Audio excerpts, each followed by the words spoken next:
anong karapatan nila sabihin sa amin yon?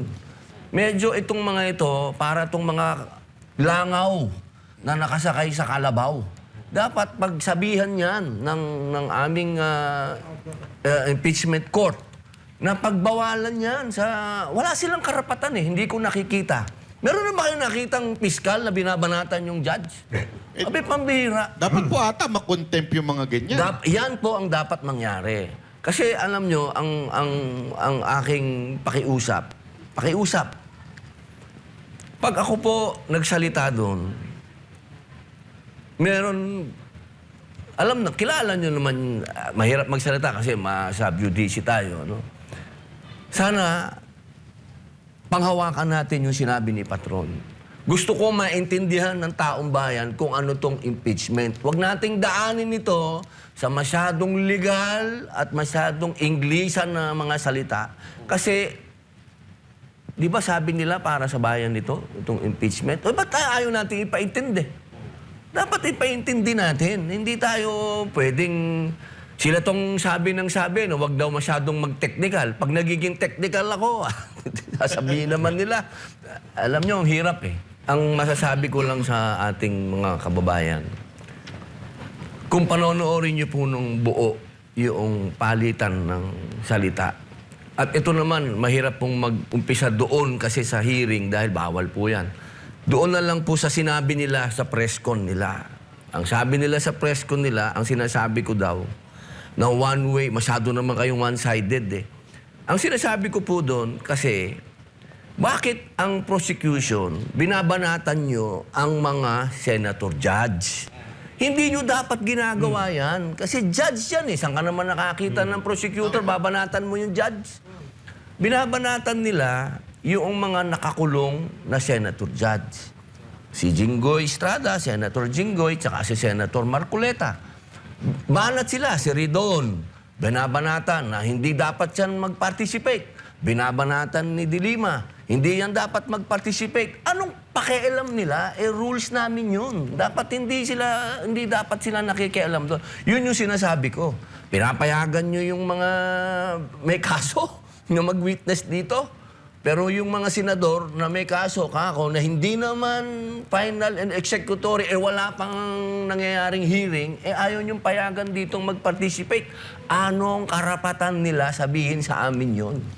Medyo itong mga ito, para itong mga langaw na nakasakay sa kalabaw. Dapat pagsabihan yan ng aming impeachment court na pagbawalan yan sa...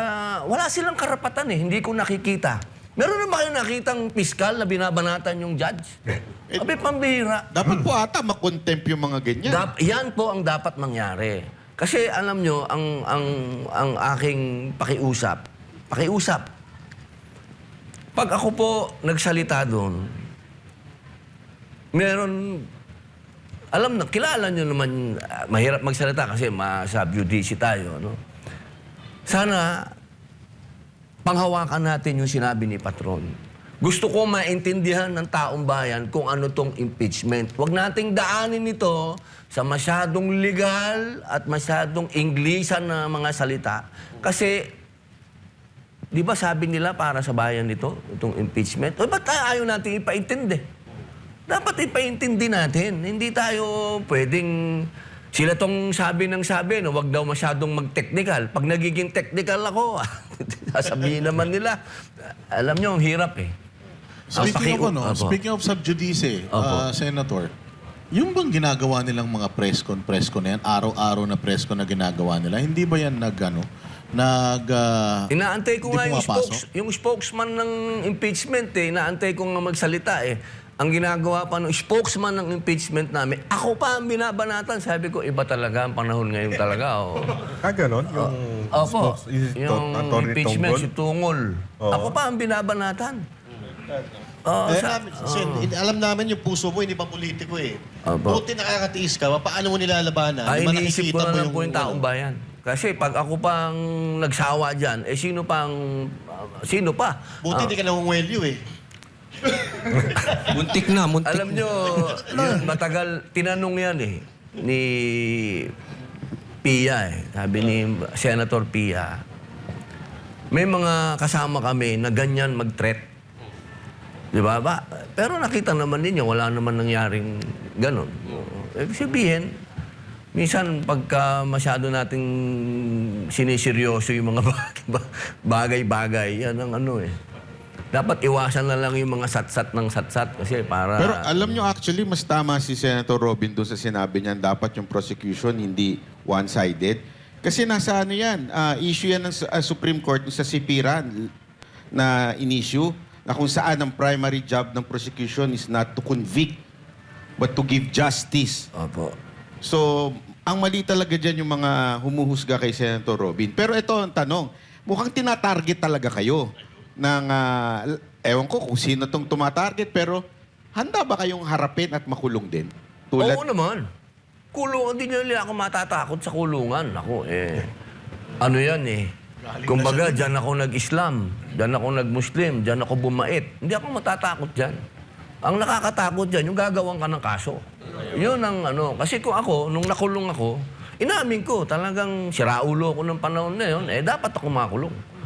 Pero pag ikukulong ako ng gawa-gawang kaso, medyo mahirap tanggapin yun. Yung pangungulungan, madali yan eh. Pero yung kinulong ka, nang alam mong hindi mo namang ginawa, ay pambihira yun. Pambihirang... Mukhang senator, yan ang umuugong na balita ngayon, mukhang mauubos kayo. Tila ang nadidinig po natin, isusunod si Senator Cayetano, tapos kayo. Kasi kayo yung mga nagsasalita na ngayon na may sense eh. Hindi lang yung parang pagmamalaki nyo lang na 29 years kayong mambabatas. Yung meron talagang laman. Ika nga. handa naman po tayo dyan. Handa po tayo dyan. Alam nyo, pati kabuhayan namin, tinitira na nan. Pero paano yung boto? Kasi kung mababawasan kayo na mababawasan. Yun nga ang sinasabi ko eh. Bakit itong impeachment court, hinahayaan nila magsalita yung mga prosecutor na gusto nila magbawas sila. Yan ang Ba't sila intention nila eh. nagdidesisyon, ano? Parang sila nagdidesisyon. Tapos gusto nila lumiit yung 2/3. Parang bakit ganito? Anong ano to? Alam niyo, malaking constitutional crisis ito ah. Kasi konstitusyon yan eh. Hindi natin pwedeng baguhin ang konstitusyon ng sasabihin ng halimbawa lang ano kasi parang ang dating eh hihingi sila ng interpretasyon sa Supreme Court. Malabo 'yon. Kasi kung amendahan natin yung saligang batas, magkaroon tayo ng constitutional assembly, baguhin natin, hindi pwedeng i-interpret 'yon na sila mismo lang, sasabihin lang ng Supreme Court. Nabawasan natin yung 2/3. Halimbawa, naging 20 na lang kami. Ilan ba yon? Ilan 2/3 niyan? Sabihin mo na 16. 14 na lang, gano'n. Teka muna naman. Pero Sir Lito, di ba binanggit na yan ni Escudero? Binanggit na rin actually ni Lacson, 16 talaga eh. Ano kaya ang dahilan kung bakit talagang Pinilit pa rin, inuunti-unti sila na ikulong at posible pa bang bumalok? Okay, sa bagay, may bendalo sila. Posible pa bang baluktutin yan at gawing mas mababa? Imposible yan. Sabi nga ni Senator, it will create a constitutional crisis. Kasi mawawala ka lang sa pagiging senador kung mamatay ka, kung mag-resign ka, o ma-expel ka. Para mo i-expel ang senador, paano mang kadahilanan, 2/3 vote din eh. So how do you expel Marcoleta, Bato, and Jinggoy? Wala yan. Miski idulog nila sa Supreme Court, ano yan? Miski si Chief Justice Hilario Davides, sinabi na 16, di ba? Sir Lito, Yung mismong gumawa. Oh. Yung mismong gumawa ng konstitusyon.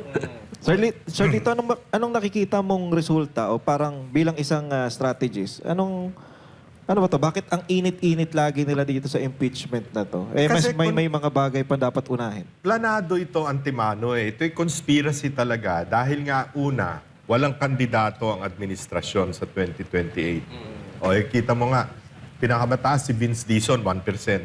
Di ba? sa hanay nila.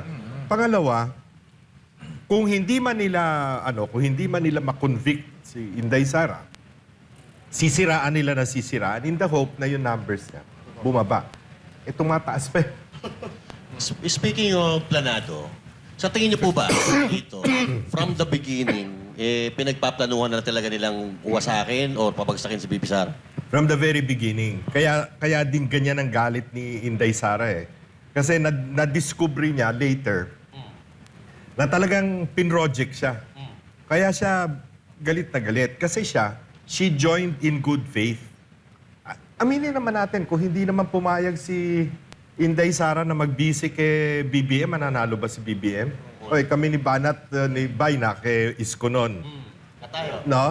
Nung nagsama si Inday Sara at saka si BBM, alam na nating tagilid eh. Pero nandun na tayo. Alam nga naman, iwanan mo yung ano mo, di ba? Bakit naman ako sasama kay BBM, di ba? In the first place, galing ako kay Ninoy, di ba? Para kaya ako sumama kay. Pero kung halimbawa, hindi nagsalita si VP Sara, nanahimik na lang siya, hindi kumontra, sa tingin nyo, hindi... Doon masisira, palagay ko. Doon masisira si Inday Sara. Hindi maaari eh. Siyempre meron... Mababagsakin pa rin talaga. Siyempre may sarili siyang paninindigan eh. Di ba? At nakikita niyo yung pagkakamali. Pag hindi niya sinabi yung paninindigan niya at hindi niya punahin yung pagkakamali, yun ang betrayal of public trust. Di ba? Pero Sir Lito, mukhang nagkamali sila kahit mapabagsak nila si VP Sara Duterte. May Senator Robin pa tayo eh. Patay tayo dyan. Number 1 senador. Number 1 VP. Baka doon papunta. Kaya Pag pala nagkamali pinagsasabay, no? Binabanat. Nagsasabay sila eh. Pala. Pero meron akong narinig nung nakaraan kay Sir Lito. Itong impeachment, nabanggit ninyo na napakadelikado nito na nakatutok dito ang tao. May flood control, scandal. At the same time, may budget para sa 2027. Pakipaliwanag nga yan. Yan ang isa pa, no? Dinidistract nila ang taong bayan. Natutukan yung impeachment. Makalimutan ngayon yung issue ng flood control. Makalimutan yung mali-malitang pera na binibigay sa mga congressmen at kung kani-kanino. No? So natapagtatakpan. Ngayon lang, di ba? Nakalimutan na yung Blue Ribbon naman, hawak nila ngayon. Ayaw naman imbestigahan ng Blue Ribbon yung tawagin yung Move on 18 na daw. Move on na daw ex-Marines sa o flood control. ex-soldiers. Yun ang sabi, move on na sa flood control. Tapos, ang mas nakakatakot dito, next year, ang budget, ang panukalang budget, 7.2 trillion. That is 600 billion more than last year's or this year's budget.